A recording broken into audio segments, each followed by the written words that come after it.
This is the USA Emergency Broadcast Network, your source for reliable disaster preparedness information.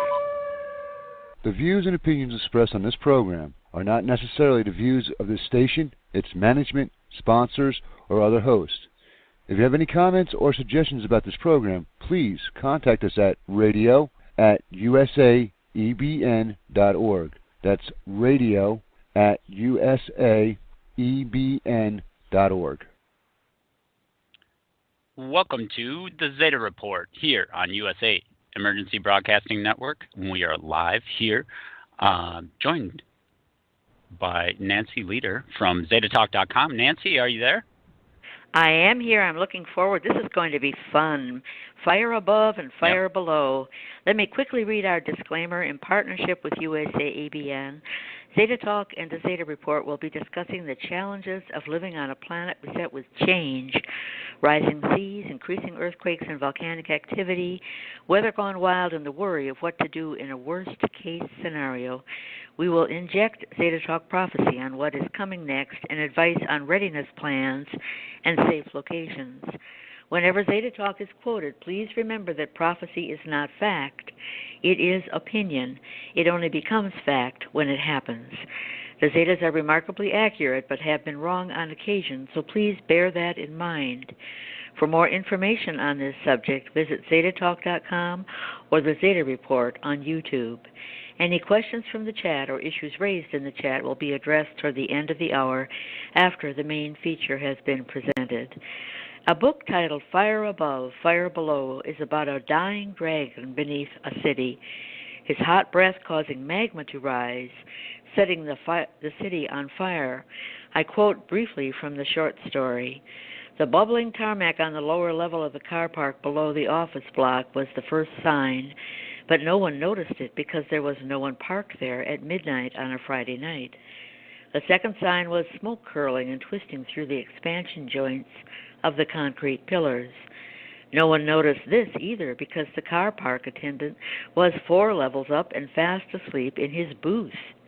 End of the quote. Now, does this not sound like the approach of Nibiru? The signs keep increasing, but no one talks about it. Nibiru is described as a dragon in the book of Revelations, a great red dragon having 7 heads and 7 horns and 7 crowns upon his head. The ancient Babylonians likewise described Nibiru as a dragon, picturing him as the alchemical dragon Azoth with his 2 suns and a moon. The drawing is very revealing, as indeed we have 2 suns at present, Sol and Nibiru, and in the drawing the moon is turning his face away. The moon does have a more eccentric orbit due to Nibiru's presence, and thus the face is indeed turned these past few years. Mother Shipton likewise refers to Nibiru as a dragon, and I quote, "The mountains will begin to roar, and earthquakes split the plain to shore. Not every soul on earth will die as the dragon's tail goes sweeping by." It keeps coming up. It's such a good analogy, and you know the point about the 7 horns and the 7 heads and 10 horns, etc. There's a string of moon swirls known as the string of pearls that clings very close to Nibiru, and they can be seen, and they're seen repeatedly by people naked eye. So it may be that that's what the Bible is talking about. It seems very apt. Okay, fireballs. That's if the dragon is coming in, we certainly are getting fireballs from above, as in bolides and fireballs screaming across the skies. The increase is explosive, and as much as the establishment would like to lie about it, statistics don't lie. Cell phone videos are taken and posted on the Internet. On February 20th in Vancouver, on February 25th in Chile, on February 26th in Germany. This is all very recent. And it goes, we've been having these fireballs screaming in since 2004. On February 28th in Wisconsin, where the American Meteor Society got over 80 reports from the public. On March 3rd and again on March 6th in the Ural Mountains. And on March 7th in Washington State. Reportedly a fireball as big as a minivan. All this in just a 2-week period. Not all this traffic is ignored by the establishment. On March 14th, an asteroid the size of the Golden Gate Bridge was to pass Earth. Quoting RT, measuring up to 1,542 feet in diameter, the rock is traveling through space at 14,093 miles per hour. Because it will come so close to the Earth and is big enough to cause significant damage if it were to strike, the Minor Planet Center designated the asteroid as potentially hazardous. End of the quote. Charts show an explosive increase. When the debris in the tail of Nibiru first started raining down on us, this would be in the media everywhere. Then it was only in local media, then not reported at all. Quoting Scott.net, routinely described in the press as a once-in-a-lifetime event, the presence of repeated observations of meteor fireballs over the same geographic area, sometimes just months apart, has forced a shift in the narrative toward emphasizing the harmless nature of meteors exploding overhead. On February 23rd, a meteor heading for the Ural Mountains was shot down at Chelyabinsk. This was a large fireball and would have caused damage, but the Russians were on top of the situation and met it with a missile, and it fractured midair. One can even see the missile rising up to meet the bolide in the photos. Quoting RT, Russia's Ural Mountains has been rocked by a meteorite explosion in the stratosphere. The impact wave damaged several buildings and blew out thousands of windows in frigid winter weather. Hundreds are seeking medical attention for minor injuries. The ministry reported that 297 buildings were damaged and another 450 buildings were left without gas. Because facilities in the city had been damaged, witnesses said the explosion was so loud that it seemed like an earthquake, and thunder had struck at the same time, and that there were huge trails of smoke across the sky. Others reported seeing burning objects fall from the sky to Earth. The threat of asteroids striking Earth has long been an obsession in the UK and US governments. In the US, it is known as near-Earth asteroids. They are tracked and labeled. Jonathan Tate of SpaceGuard UK debated the Zetas in 2001 on the Astro Usenet about this issue, insisting that defense techniques like nuking an asteroid would work.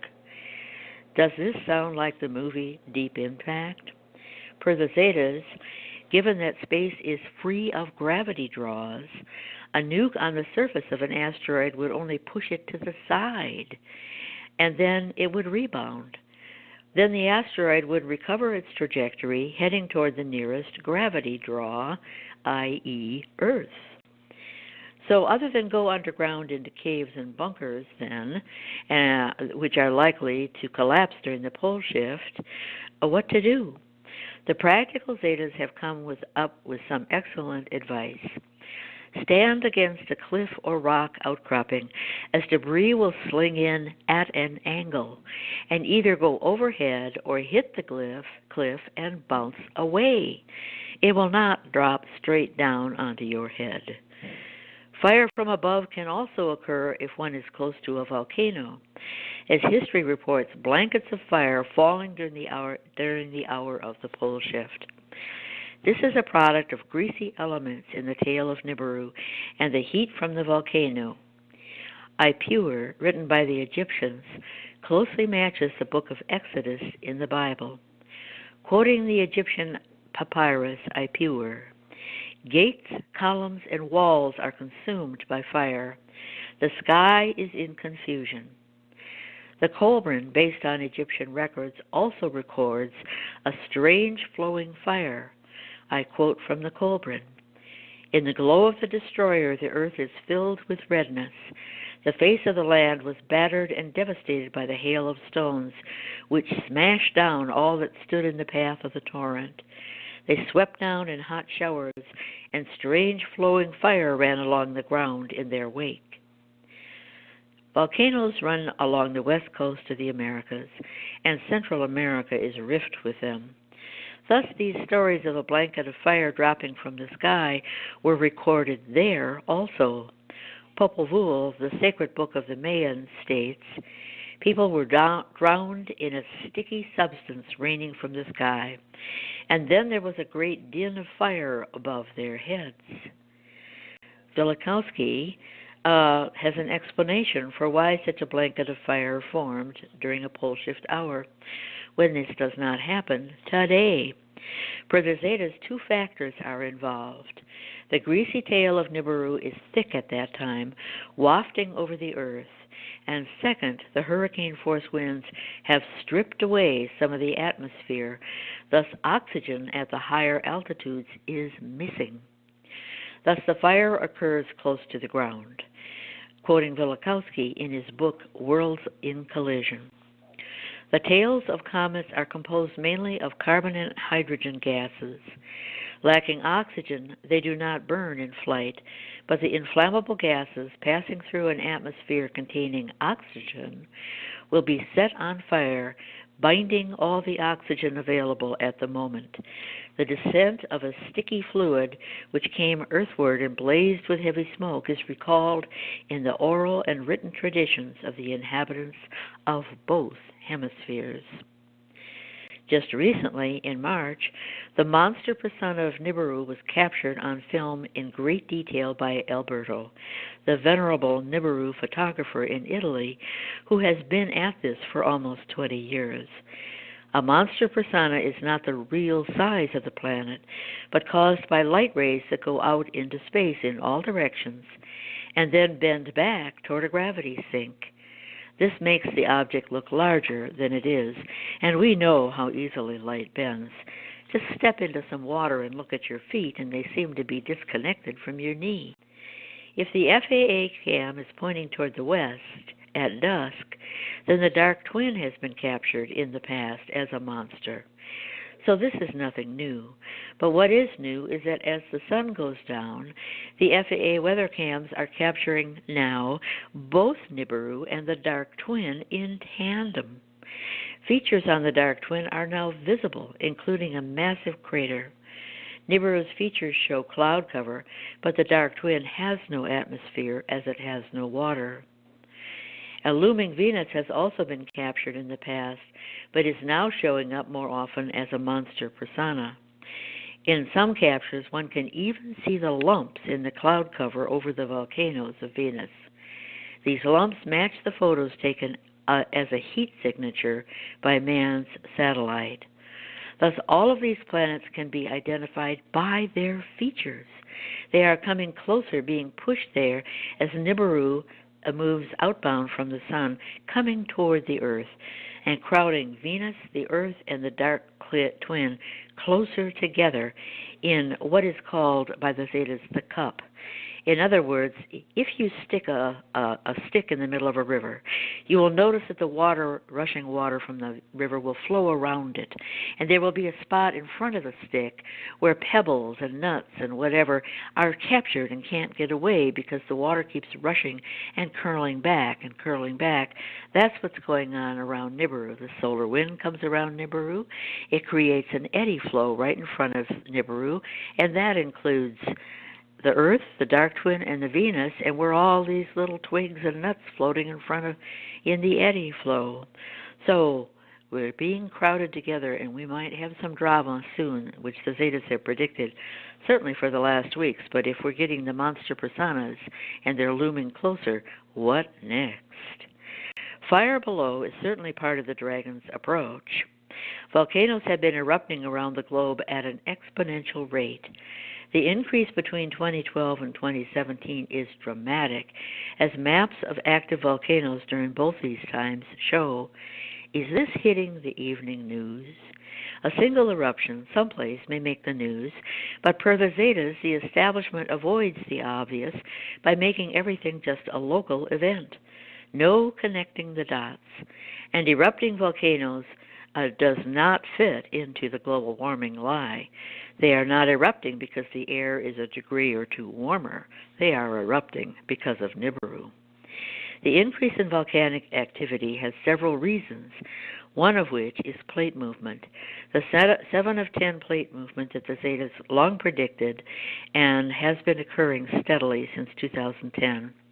When one plate moves, there is a domino effect around the globe. Per World Truth TV, last October, 7 volcanoes in 6 different countries started erupting within hours of each other. Japan, in Mexico, in Guatemala, in Vanuatu, in Italy, in Indonesia, and in Java. It is primarily in regions where subduction of one plate under another are ongoing that a volcanic activity is found. The ring of fire around the Pacific shows this. The Pacific is compressing, the Atlantic widening, as the continents of Pangaea drift apart. Undersea volcanoes, such as in Indonesia, which fuel the El Nino wash heading across the Pacific, do not show up in these maps. Yet they are occurring, and we're having increasing El Ninos too. In areas where one plate is subducting under another, this is prime volcano territory. What the Zetas call the stretch zones are also populated with volcanoes. The crust is being pulled thin by the stretch. The African Rift Zone is a prime example. As the top part of Africa rolls to the east, dropping into the Indian Ocean and tearing the plate border through the center of the Mediterranean, volcanoes in the Mediterranean and the Red Sea and down through the Rift Valley of Africa open up. A plate under tension, such as the North American plate is at the current time, can also find magma activity increasing. This happens recently as the North American plate in 2 spots, the Gulf hotspot and the New England volcano. The New England volcano hit the press last December in articles that warned of an upwelling of magma under, primarily, Vermont. In the opinion of the Zetas, this was due to ripping at the mouth of the St. Lawrence Seaway, which is ripping open gradually due to plate movement. The Gulf hotspot appeared in scientific journals in March. The heat in the center of the Gulf reached 136 degrees and was confirmed via satellite in a buoy at the location. Is a new volcano about to erupt? In the opinion of the Zetas, the crust is thin there due to a meteor impact in the past, and the bowing of the North American plate is pulling this thinner and thinner. Does this show up on maps of Pangaea? In the opinion of the Zetas, it does, as the Gulf is not present in the original Pangaea landmass and forms a nice round circle where it lies today, just where a meteor would plunk down and make a nice round circle. For the Zetas, plates are not smooth underneath. Like the surface above ground, which has mountains and valleys, the surface below ground is irregular.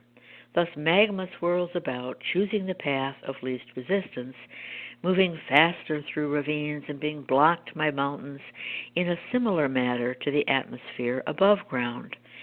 Does the magma have a jet stream as the atmosphere does above? It does indeed, and one that mankind tracks. Notably, after Nibiru arrived in the inner solar system in 2003, the magma jet stream became confused. At least that was the word used by the establishment in their scientific journals in 2004, became confused. The magma jet stream was just showing the regular daily Earth wobble, a matter the establishment was not ready to admit. So they sometimes make up reasons, or sometimes they just throw their hands up, but mostly they try not to report this stuff at all. But I think we're getting a lot closer to an admission. The Zetas say magma is not homogeneous, so some parts pull toward the sun, are attracted to the sun, thus create the Earth's rotation by always pulling toward the sun. Other parts, not so much, so these magma streams clash into each other. This can be shown by the global seismograph patterns after a major earthquake sets the magma worldwide to sloshing. Quoting Zeta Talk, one flow going around under the Earth's middle as has been the normal rotation flow, and the other continuing to pull toward the sun. These two streams are composed of different magma elements, depending upon how attracted they are to elements in the sun. Those less attracted to the sun elements follow the Earth's rotation, regardless of how it might be tipped. These dual magma streams overlap at certain points and likewise have voids at points. End of the quote from Zeta Talk. So they're saying, in addition to the mountains and different streams and jet streams and all that, there's clumps of magma that want to do this and other clumps that want to do that and have different attractions, or trying to rush away from something or trying to rush towards something, and it's a lot of motion going on down there. What to do if you are a mere human trying to avoid this chaos? The Zetas say that all volcanic activity within the last 10,000 years will become active during the pole shift. They say to be 100 miles from any volcano and upwind. But because volcanic ash is so fertile, agriculture near volcanoes is sought. It is the ash that, as well as flowing lava, that is a danger, as ash in the lungs will turn to concrete. Oh, what an awful thought. And not be able to be coughed up, a horrible death. Thus the need for face masks or a bandana over the mouth or nose. Was Yellowstone due to erupt as a supervolcano? Not per the Zetas, who say it may have been a supervolcano in the distant past, but due to subduction of the plates pushing in from the Pacific. The rock layers over Yellowstone are thick and baffled. By that I mean they go this way and that way and this way. So the magma coming up does zigzag, and it gets slowed down, and like Hawaii, just becomes an oozer. So Yellowstone will be, at most, a regular volcano. 100 miles away, you'll be okay. Magma must rise slowly, zig and zag this way through the baffles, and finally emerge. In the opinion of the Zetas, Yellowstone will be just another ordinary volcano. And this is what I prepared to talk about Fire Above, Fire Below. There is so much going on, folks. Visibility has increased. Russia keeps murmuring things that indicate that Nibiru is real, and that's why everybody is saying, don't listen to the Russians. They just want to poison everybody. Don't listen to Trump. He's under the control of Putin. They're just terrified that the truth about Nibiru is going to be, and who is the they that are terrified? The people that are most threatened by this are the very wealthy. They currently have you working your jobs, debt slaves, really, paying your mortgage, making payments on your credit cards, and can't move away from the coast, can't stop paying your mortgage, won't desert your homes, and they can keep milking you of your cash and keep you in your jobs as long as they want, and at the last minute they rush to their bunkers and leave you to say, oh my gosh, I've been paying my mortgage all these years and it's worthless, and I've been on the coast and I'm going to drown, I have to leave, I haven't prepared, I have no seeds, I don't know how to garden, what about chickens and goats, and handheld woodworking tools, and and they can laugh all the way to the bank, or so they think, and they can emerge and they will have all the vitamins and the pharma meds and food or whatever, and create slave camps and say, we'll feed you if you become our slaves, now get out in the field with your hoe and get to it. So this is their plan. They don't want you to know. The wealthy don't want you to know. They've got their bunkers, as we well know, and therefore they are trying desperately to squelch any talk about Nibiru, any truth, but it's coming out anyway. People are seeing it in the skies. According to the Zetas, better than half of mankind is now chit-chatting with aliens on spaceships or wherever. And it's not just the Zetas, because there's like 1,000 different life forms, most of which are anything but a hominoid. They come in all different shapes and sizes and et cetera. So they're chatting with contactees, telling them the truth. Why is it that the sun is coming up in the wrong place? Why is the weather so weird? Why are we having severe droughts and then, it won't stop raining? And why do I get the feeling that I'm being lied to? Well, because you are, by the media. So there are people that want to tell you the truth. Trump is one of them. Why did he disdain the Paris Accord? We have to have, global warming is true and it's man-made. No, it's not. If anything, it's the roiling magma from Nibiru, and it's all the volcanoes, right, etc., increasing carbon dioxide. It's certainly not, man-made, although, that could be a factor, but that's not what's going on here. And anyway, global warming was always disputed by scientists. Even the media jams things down your throats and will only let what is called the fake news be proclaimed. So, listen to what comes out of Russia, like the Patriarch Kirill said some months ago. One would have to be blind not to see the evidence. That we are what the Book of Revelations, John in the Book of Revelations called the end times. He said we are in the end times. And their astronauts, etc., or astronomers will talk about Nibiru. They will talk, when there was debris coming in, somebody said, some sort of an asteroid thing. He said, no, I think it was the debris in the tail of Nibiru. And there they are, plunk. He was a meteorologist, I guess. So they're more honest and they don't get punished, and we can expect more truth from Russia. So when people say, don't listen to them, I suggest you do listen to them. So what do you think, Andre? Well, I know it's hard to cut through the media. I just say fake news, because what they're doing is basically just following a script, and then some of this has been coming out too. There's a big hubbub on CNN today, and I think Fox too, about this Sinclair Broadcasting Group sending out like a disclaimer to all of Sinclair owns a bunch of local TV networks. They don't do national networks, but they own the local TV networks. They have, 600 stations or something, but you can see it on YouTube. All these stations, all the anchors are saying kind of the same thing, talking about how fake news shouldn't be trusted and always have a reliable source, blah, blah, blah.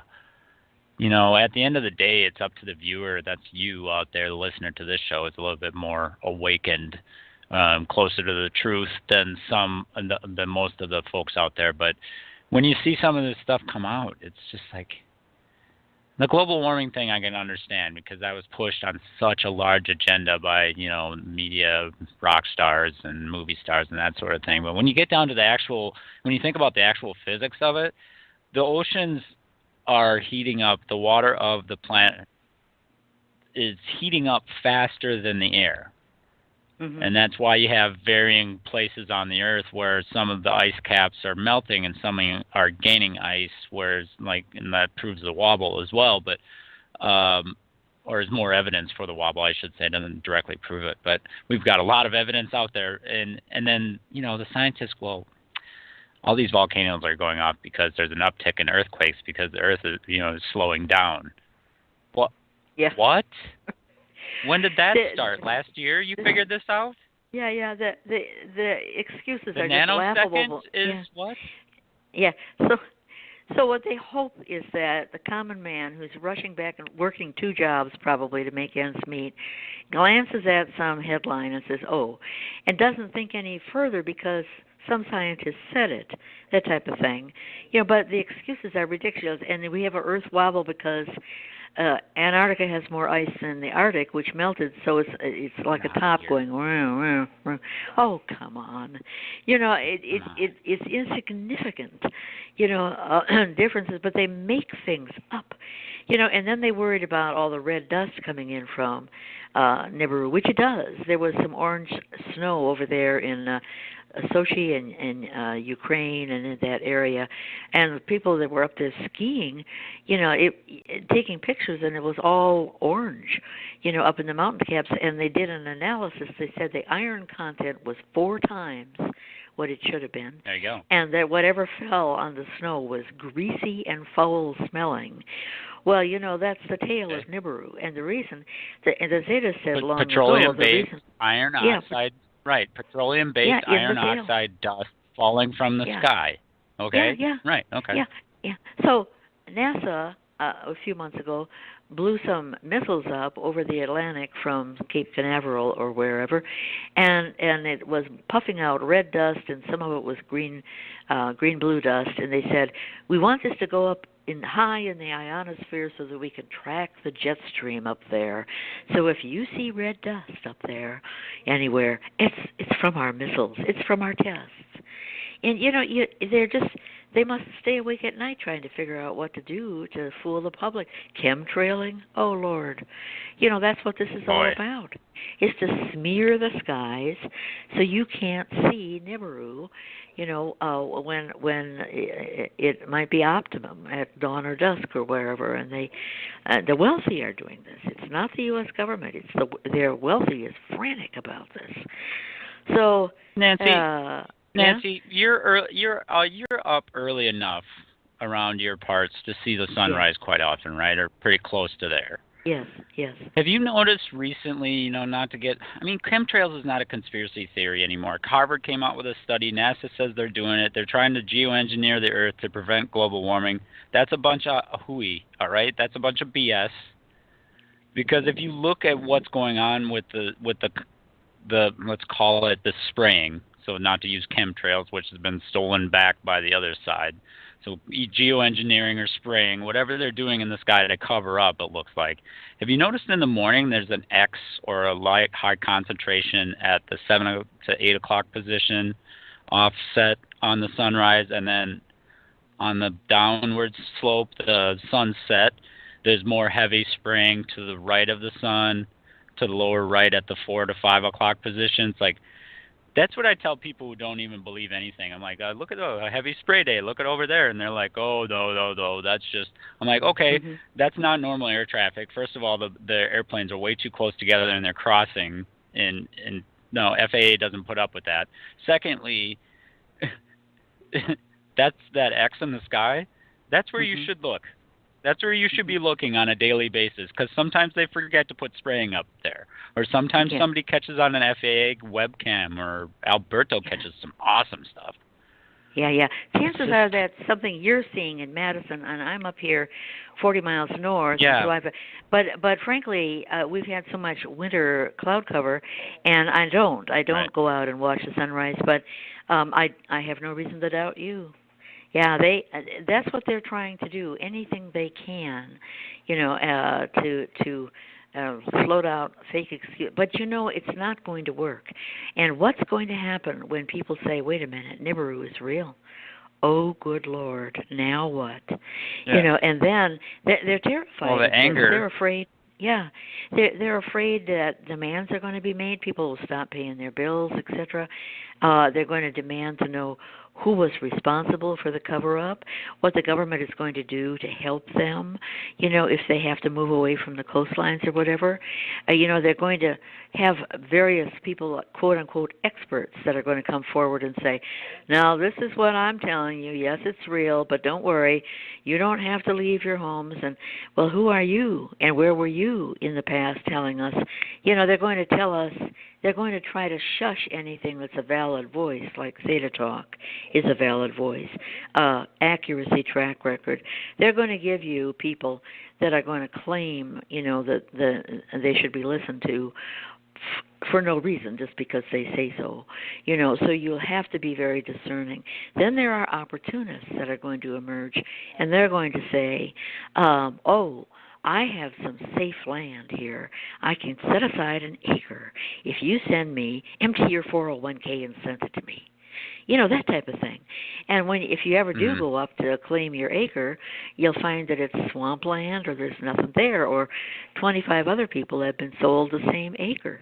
It's going to be a lot of scam artists that will try to take advantage of really frightened people. The best thing to do is to research basic survival information. We have a lot of that on USA IBM. We've been around for 2 years talking about how to make windmills out of car parts, how to get vitamins from bugs and weeds, and yes, you can get all your vitamins, and what kind of protein you get from nature, like duckweed is high protein flour, and if you mix amaranth and corn together, you get the equivalent of red meat in protein, and et cetera, et cetera. It's all there. Pull it down, listen to it, make a few notes, and you get ready, because get your tools, sewing, hand treadle sewing machine, hand tools, basic equipment. Then you don't have to be afraid. And it's very simple. Be 100 miles away from a coastline and 200 feet up. Be 100 miles away from a volcano. And the main thing is you've got to get started in your survival. You can't start gardens and chickens and goats if you've never done this before. There is a learning curve. The best would be if you team up with maybe a small farm inland and go and help them with their chores when you have vacation time with the kids. The kids will love it. Disneyland, forget it. Milking a cow and helping haul in the hay or whatever, that's real. And then, you'll have a place to go. You'll learn about, and you can help that small farm with money if you have it, and you can team up. Be a little resourceful in this regard, but don't go with strangers that advertise on the internet and want to take your money, and you don't know who the heck they are. The Zetas have said your friends and family, people that you already know, are the safest bet, even if you don't like them that much, because they're a known entity, and strangers are not a known entity. So there's a lot of good advice, and if you listen to a few of our broadcasts, you'll pick up the majority of it. Yeah, I think also that a lot of folks are getting their information more so from social media than the usual, like 10 years ago it would be, or 10 years ago it would have been, a lot from the mass market media, the CNNs, the MSN, and Fox News, that sort of thing. But now with the generationally, with more millennials on the phone more, and the more different apps that are out there with Snapchat and Twitter, that sort of thing, I think folks can dig through the BS a little bit quicker because it gets called out on social media. But on the flip side of that, didn't Facebook just get busted, and Google for that matter? Google and YouTube have been censoring YouTube videos heavily over the last month for many different reasons, and a lot of Nibiru captures have been taken down off of, say, Facebook or YouTube. And so, you have to dig a little bit to get to the truth, but once you know it's there, listen to your gut, listen to your heart. Don't be fooled by, all of these quote-unquote, it's basically propaganda, what they're pushing down your throat on a lot of these, it's even on Comedy Central, too. It's just trying to push it. Oh, yeah. I'm not trying to sound like a conspiracy guy, but if you listen to your gut a little bit and it sounds wrong, it probably is. So dig a little bit more. The internet's still a free place. You can still look up stuff if Google hasn't, changed their algorithms for different things. But, Zetatalk.com and PulseShift.ning.com are great places to find more information about to put the puzzle pieces together, kind of figure out what the breadcrumbs mean, why, not South Africa, but Central Africa, the Rift Zone is actually separating, and the Nigerian, or the Transcontinental Highway is being ripped apart, and it's major news there because, that's, the Rift Valley is pulling apart. That's right. Yeah. What's Zeta is called the African Roll. First we had Indonesia going down with a lot of flooding, and that happened 2011, 12, etc. And then And then we roll over. South America was falling over to the west on the top part, and we just a million earthquakes all around the Caribbean plate and up and down along the Andes. And meanwhile, now the Africa roll is starting to pick up, and it rolls its top part to the east. And while it does that, it's pulling apart at Gibraltar. When the Saudi plate pushed, in Iraq, at the eastern edge of Iraq, under the mountains of western Iran, that was all because of the African roll shoving. And so what happens during that, as the top part rolls to the east and drops a little, is that the Rift Valley just stares terribly. And now that apparently has really picked up the pace. Yeah, I did see that. And it's always been there, but it's the pace, the increase, and who talks about this? Did you hear this on the evening news? No. There might have been a little link somewhere, but you don't. Isn't that news that a major highway has just been severed like that? You don't get it. It's like go back to shopping. If they don't tell you the news, then it's not happened. Does a tree fall? If it falls in the forest, if it doesn't make a noise, then it didn't fall. That's what the logic is. So I think what we're going to happen eventually, I'm hoping, is that by the time that Nibiru becomes broadly known and people are talking about it, and I don't know if we're going to have people marching in the street holding placards saying, "Tell us the truth," but whatever that takes, that it gets broadly known. And, they try to shut down the Internet. They can't do that because the Internet's used for industry, government, and defense. It was designed to be like water that just keeps flowing around obstacles. And they can't take that away without just destroying it. You can't. So they won't shut it down. And in the first place, that's a red flag, that you're being silenced. So they try these, but I'm hoping that when it becomes known that in their panic, they won't keep trying to stifle the truth.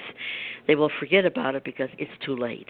The cat's out of the bag, And instead, you'll have a lot of this, "Oh, don't worry about it. We'll tell you when to panic. We'll feed you.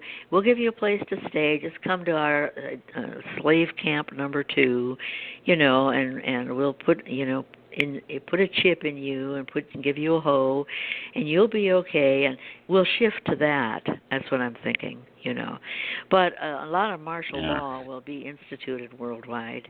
There'll be a lot more tight control so we don't have rioting, and people will have to get out and march to their jobs and things and be home, curfews, that type of thing, But what I would like to see, because we already have that in Russia, the Far East, where Putin gives away free land in the Far East to anyone who'll go and set up housekeeping there and homestead, and the like. And China's got their ghost cities inland and to the north side because India is supposed to be the new South Pole and therefore very cold.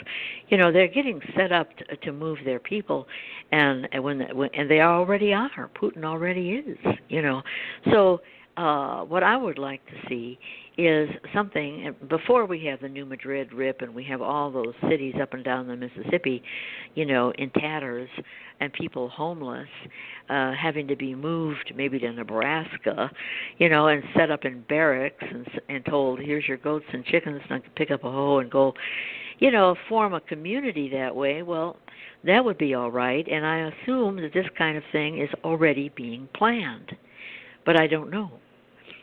So I hope so. That we would have that advertised, and we would find that that's happening.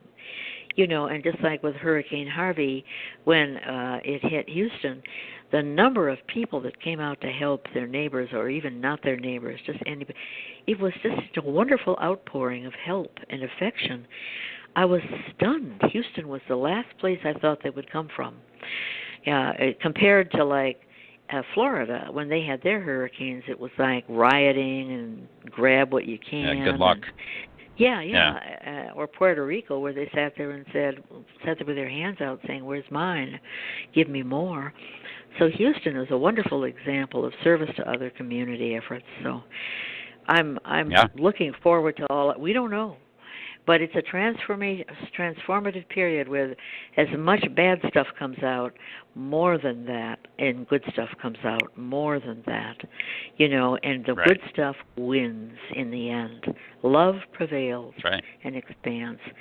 So it's interesting. I did want to mention, too, with just a side note on that Houston flooding, that's going to be more prevalent, too, as the New Madrid progresses forward, that land is going to be inundated. But USA EBN was actually on the ground in Houston. One of the